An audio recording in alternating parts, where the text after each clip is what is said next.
Assalamualaikum warahmatullahi wabarakatuh. Halo teman-teman semuanya. Kami akan membacakan hasil presentasi kerja kelompok kami. Nama anggota kelompok 1. Widya Dwi 3040, 2. Ayun Atika 3042, 3. Renjika Aurel 3045, 4. Linda Dwi 3046, dan 5. Jessica Ayu 3058. Pengertian komunikasi. Banyak pengertian komunikasi yang berbeda disampaikan oleh para ahli, namun pada dasarnya mempunyai pengertian yang sama. Pengertian komunikasi menurut para ahli. Yang pertama, menurut Puni de Philip 1983, mengatakan bahwa communication is broadly as an act or intent of transmitting. Yang kedua, menurut Hemstreet dan Betty 1984, mengatakan communication is a process that remains incomplete until the message reaches its destination as undiluted or unchanged as possible. Yang ketiga, menurut Kunz et al. 1990, mendefinisikan bahwa komunikasi sebagai penyampaian informasi dari pengirim kepada penerima informasi dan dapat dipahami secara jelas oleh penerima informasi tersebut. Yang keempat, menurut Stunner et al. 1996, mendefinisikan bahwa komunikasi adalah proses yang dipergunakan oleh manusia untuk mencari kesamaan arti melalui transmisi pesan simbolik. Dari beberapa pengertian para ahli tersebut, komunikasi dapat didefinisikan sebagai suatu proses penyampaian informasi dari pengirim atau sender ke penerima pesan atau receiver dengan menggunakan berbagai media yang efektif sehingga pesan tersebut dapat dengan jelas dan mudah dipahami oleh penerima pesan tersebut.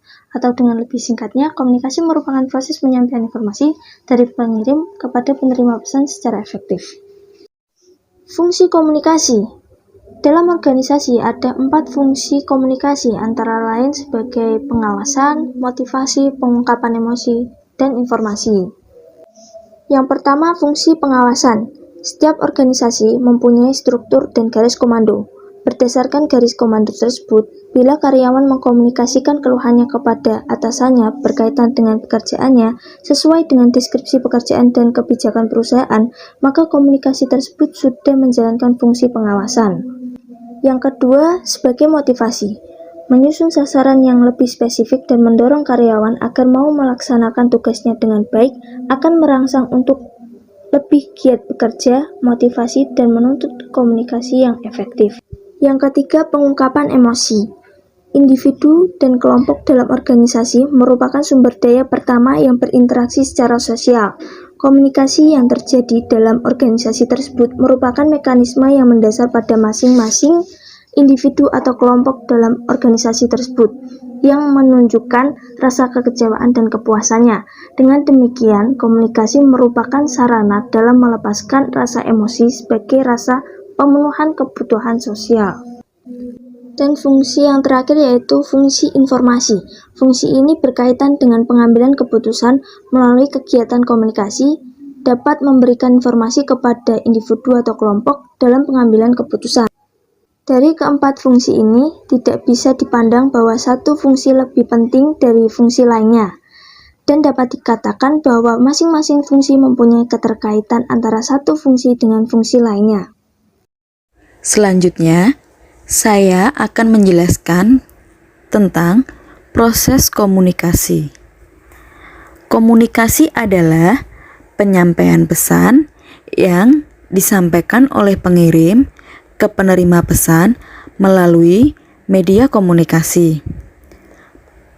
Proses komunikasi adalah tahapan-tahapan penyampaian pesan dengan harapan adanya umpan balik atas pesan yang disampaikan kepada penerima pesan. Tahapan-tahapan proses komunikasi. 1. Pengirim mempunyai ide. Langkah pertama harus memiliki ide. Ide dipengaruhi oleh faktor-faktor seperti suasana hati, latar belakang budaya, situasi, keadaan fisik, dan lain sebagainya. Setiap orang memiliki cara berbeda dalam penyampaiannya. Lalu, tahapan yang kedua adalah pengkodean ide. Mengubah ide menjadi simbol agar dapat dengan mudah dipahami si penerima dengan jelas, agar tidak terjadi kesalahpahaman komunikator, perlu cermat dalam pengkodean ide. Selanjutnya, tahap yang ketiga adalah penyampaian pesan melalui media komunikasi. Dapat disampaikan melalui media elektronik maupun non-elektronik, baik secara lisan maupun tertulis. Pesan yang pendek dapat disampaikan secara lisan.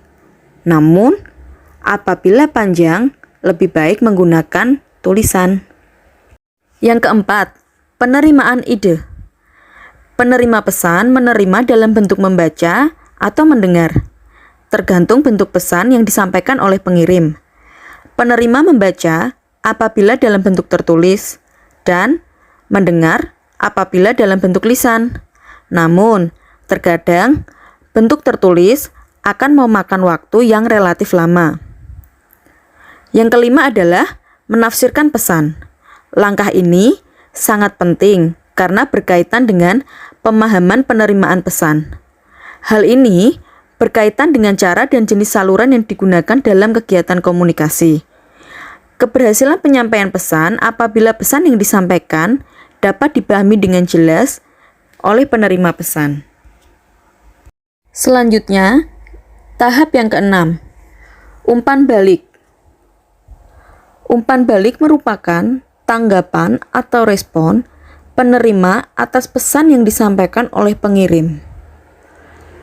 Pesan yang dapat dipahami dengan baik akan menimbulkan respon. Sebaliknya, pesan yang sulit dipahami tidak akan menimbulkan respon, sehingga tidak adanya umpan balik.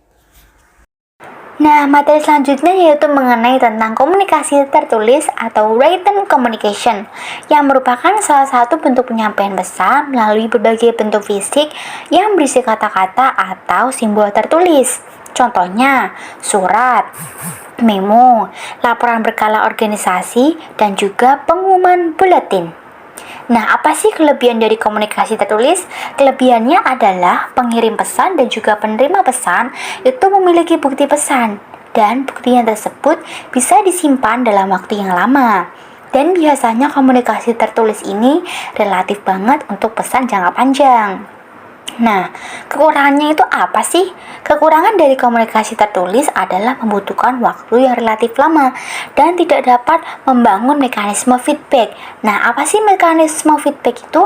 Mekanisme feedback adalah di mana ketika pengirim pesan itu mendapatkan tanggapan langsung dari penerima pesan.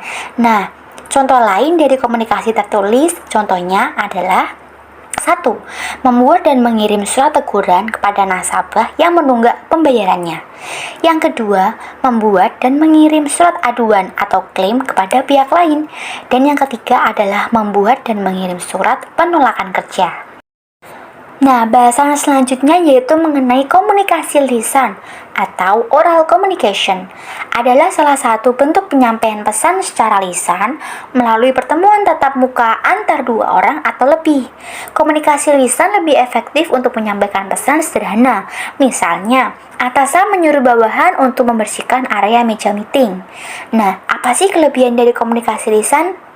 Kelebihannya adalah penyampaian pesan lebih cepat dan langsung dapat feedback. Dalam artian, pengirim pesan langsung mendapatkan tanggapan dari penerima pesan. Nah, kekurangannya dari komunikasi lisan adalah tidak adanya bukti komunikasi. Nah, kenapa tidak ada bukti komunikasi? Karena kan langsung dari mulut ke mulut. Nah, beda sama komunikasi tertulis. Kalau komunikasi tertulis itu merupakan kegiatan tulis-menulis atau serat penyurat. Tentu ada buktinya yaitu surat.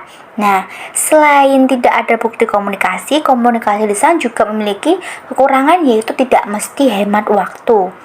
Karena adanya feedback dari lawan bicara. Jadi pengirim pesan langsung mendapatkan tanggapan dari penerima pesan. Dan juga contohnya adalah misalnya nih, rapat tanpa hasil itu merupakan suatu pemborosan waktu. Selanjutnya yaitu mengenai komunikasi nonverbal. Komunikasi nonverbal adalah penyampaian pesan dengan menggunakan isyarat tertentu yang dapat dipahami oleh penerima pesan Dalam artian komunikasi nonverbal adalah komunikasi tidak tertulis dan juga tidak lisan, tapi melalui gerakan tubuh, kontak mata, ekspresi muka, dan lain-lain.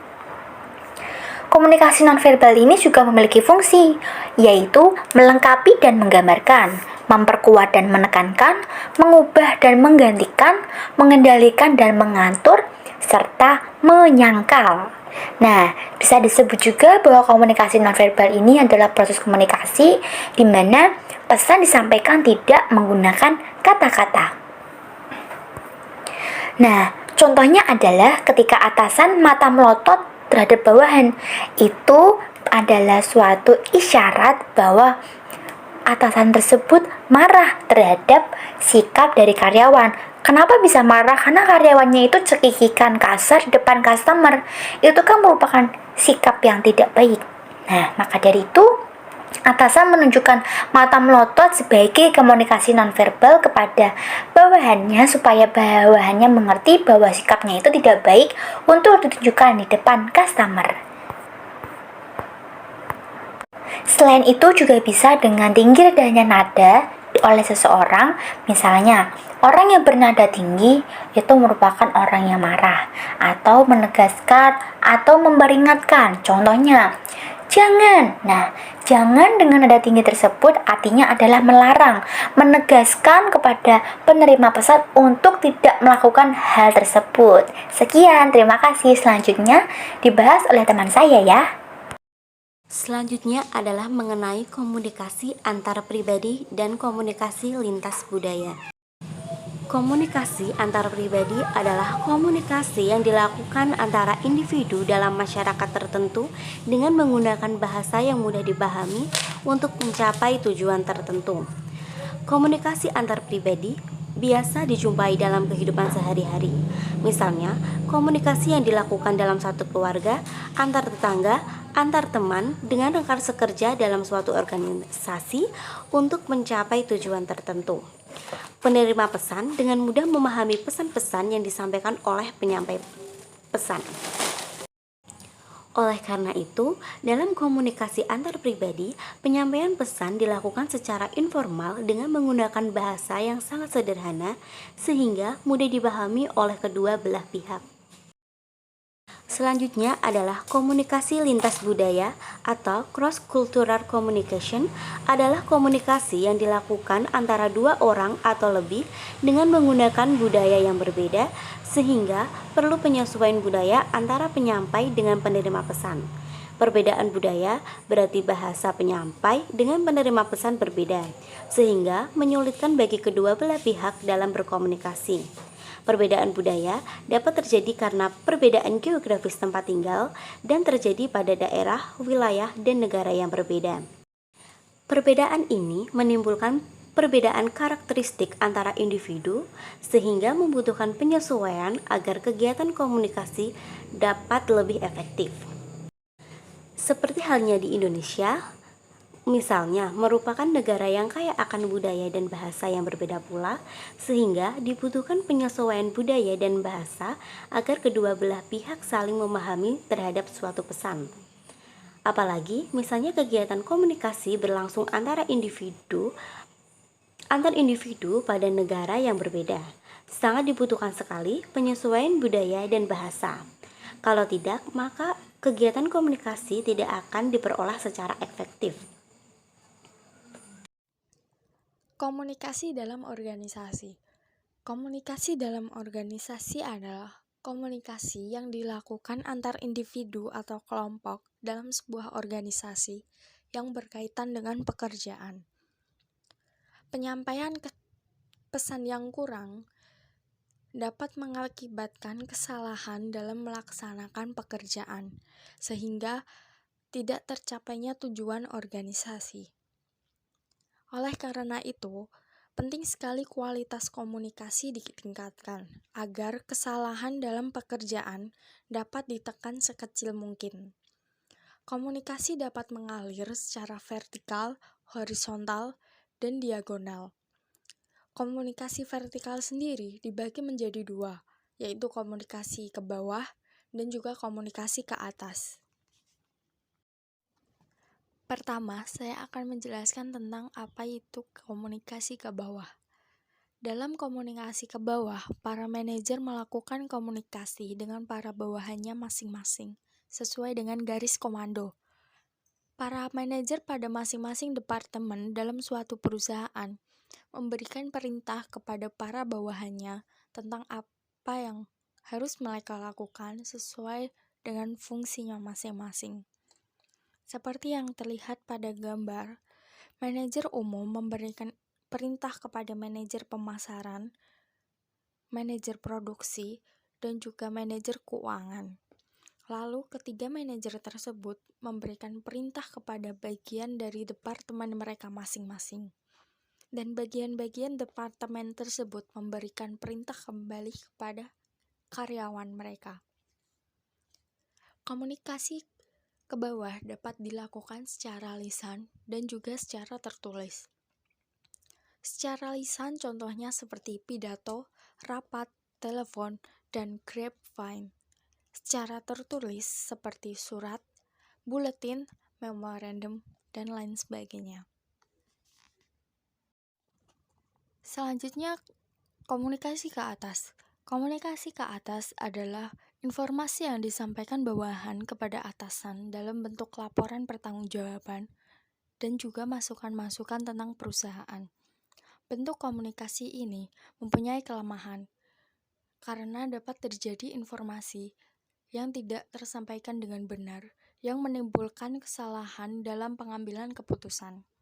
Seperti yang terlihat pada gambar, contohnya pada bagian penjualan dan juga bagian promosi yang menyampaikan usulannya kepada manajer pemasaran, lalu manajer pemasaran menyampaikan usulan tersebut kepada manajer umum. Selanjutnya, komunikasi horizontal. Komunikasi ini dilakukan antar individu atau kelompok pada tingkat yang sama dalam sebuah organisasi.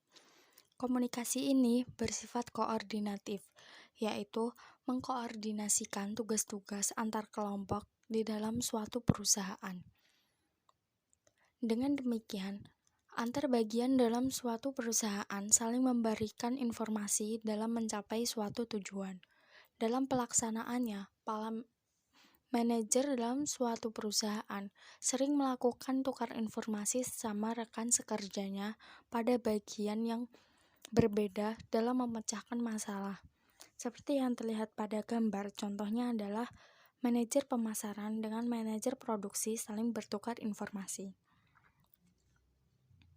Dan juga komunikasi horizontal dapat menimbulkan konflik disfungsional bila para anggota tidak mempedulikan atasan mereka dalam menyelesaikan tugasnya atau melakukan keputusan sendiri tanpa sepengetahuan atasan. Selanjutnya, komunikasi diagonal. Komunikasi ini dilakukan antar individu atau kelompok pada bagian yang berbeda dan juga tingkat yang berbeda dalam suatu organisasi. Komunikasi ini memiliki kelemahan dan juga keuntungan. Kelemahan dari komunikasi ini dapat mengganggu jalur komunikasi rutin yang telah berjalan secara normal dan sulit dikendalikan secara efektif pada organisasi skala besar.